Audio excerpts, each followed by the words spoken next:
Hi everybody, what's up? My name is Juan, I am just one reader, and today I want to talk about a book that I just finished reading and I thought it was not only brilliant in execution but also incredibly rich in themes, and I really wanted to talk about it with someone. So this is IDAHO by Ruskovich. This was published in 2017, so earlier this year, by Random House. It is 305 pages in this hardcover edition.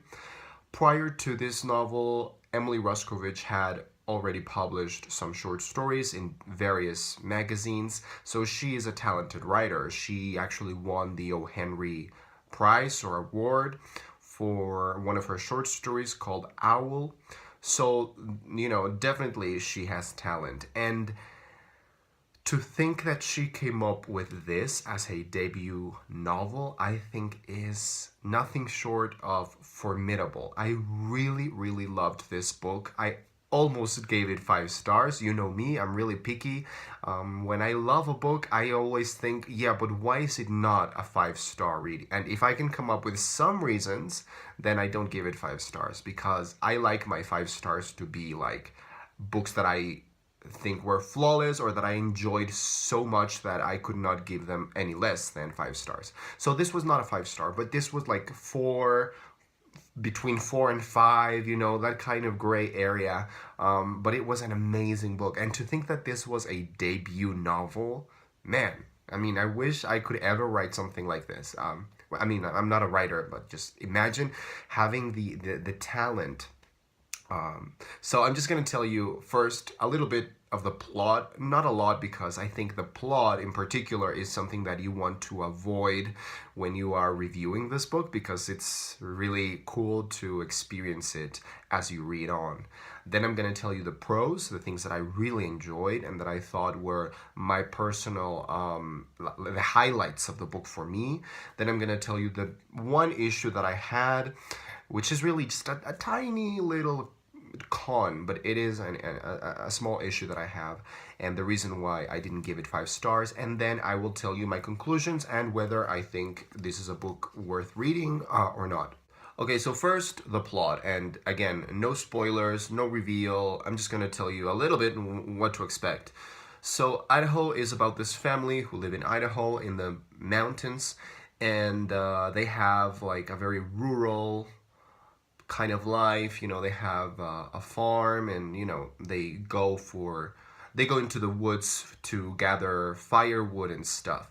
And this family is at first composed of a father, a mother, and 2 little daughters, one of whom is, I think, 9 and the other one is 6.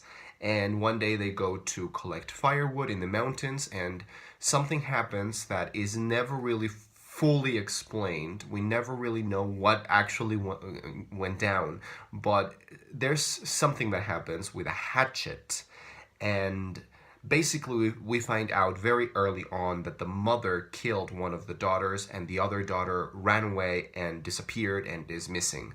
So the rest of the novel follows the aftermath, the consequences of such a tragic yet mysterious event. Eventually we find out that the mother, of course, goes to jail, and she spends pretty much the rest of her life there, and what happens with her in there. Then we follow the father, who has another entire plot line, which I think is one of my favorite parts of the book, because he suffers from early onset dementia, Alzheimer's or some kind of dementia, and he knows this very early on. Since he's very young, he knows that he is very likely going to have this disease, and he's going to experience this tremendous loss of memory, of self, of movement, of control over his body, over his mind, over everything. It's devastating, because you really follow him through time from when he is very young until for the rest of his life, and we gradually see him deteriorating and becoming less human, I guess you could say, which I think is one of the themes in this book, becoming inhuman, or what is humanity anyway, how people can become not human, inhuman. I think that was, at least for me, one of the biggest and most enjoyable and most heart-wrenching themes that the book explores. This idea that your own body could be your own destruction, or that you could not really rely on your body. Your body could be, your body is you. Your body is your mind. At the end of the day, there's no real separation between mind and body, after all. So I don't know. I just enjoyed that very much. And then, of course, we follow what happens with this father.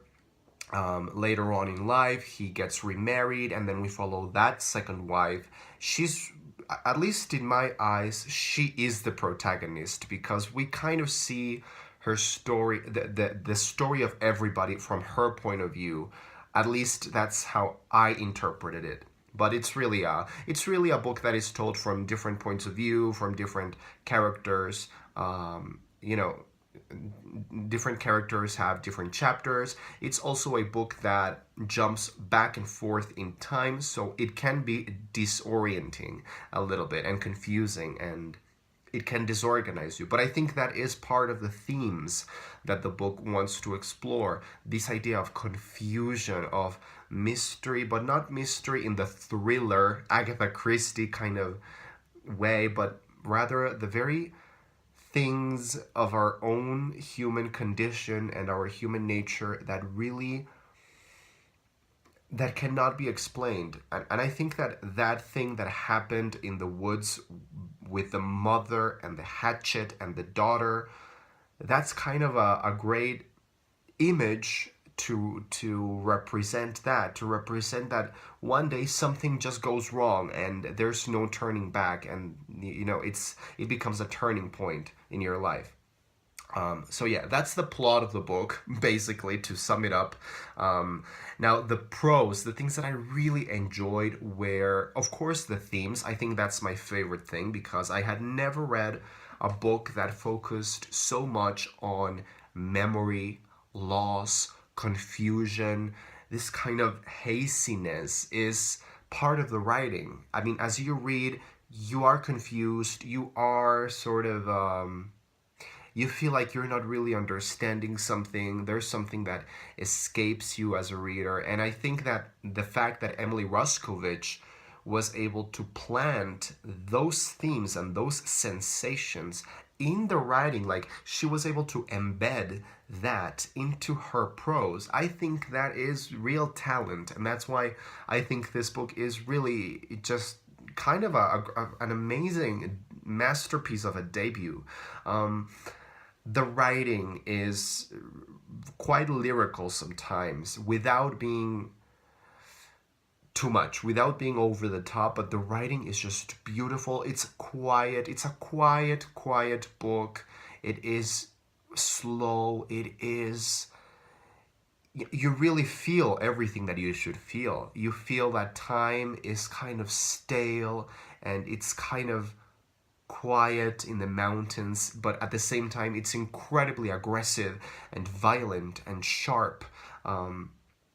Another big pro, or something that I enjoyed, were the characters. I thought that we had very few characters, but just perfect. I mean, we don't need a lot of characters to make a novel. This was just the right amount of characters with enough characterization, and like I said, they all play a part in this novel, even though sometimes their storylines can seem a little bit disjointed, because at one point we're following, I don't know, a teenage boy who had an accident in a river, and then we follow this woman who killed her daughter, who is in jail, and then, sometimes it feels like, but what is the connection between all of these characters? But at the end, the themes are what connect those characters and those plot lines. So I just adored it.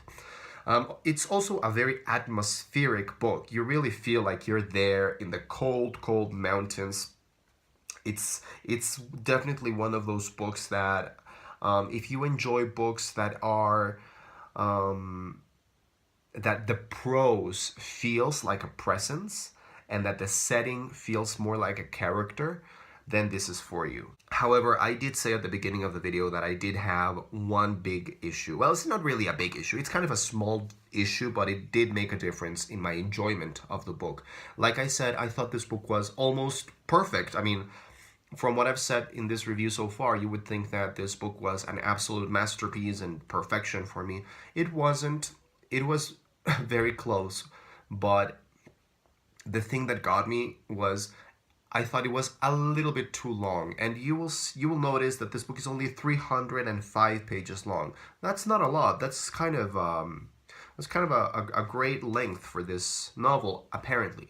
However, I did feel that because of the nature of the writing and the plot particularly, I thought it felt a little bit too long. I thought it would have been a much better experience for me, and that is very personal. For me, it would have been a lot better had it been maybe 200 pages. If it had been maybe a very long novella instead of a novel, I think that would have felt better. But, you know, in the end, that's just personal taste, and I still really enjoyed it. My conclusion, you should really go ahead and pick up this book. It's an amazing debut. I know it's not going to be for everybody because I know that some people don't enjoy the confusion and the disorienting nature of such a book as this one. I know that Catherine from Cover to Cover, whose channel is amazing, I know that she didn't really like this book because it was disorienting and the writing felt a little bit, you know, all over the place for her, and also the jumping back and forth and, you know, from character to character is kind of confusing, and it is. So if my prose, the things that I enjoyed, are things that would appeal to you, definitely pick up this amazing debut by Emily Ruskovich, Idaho.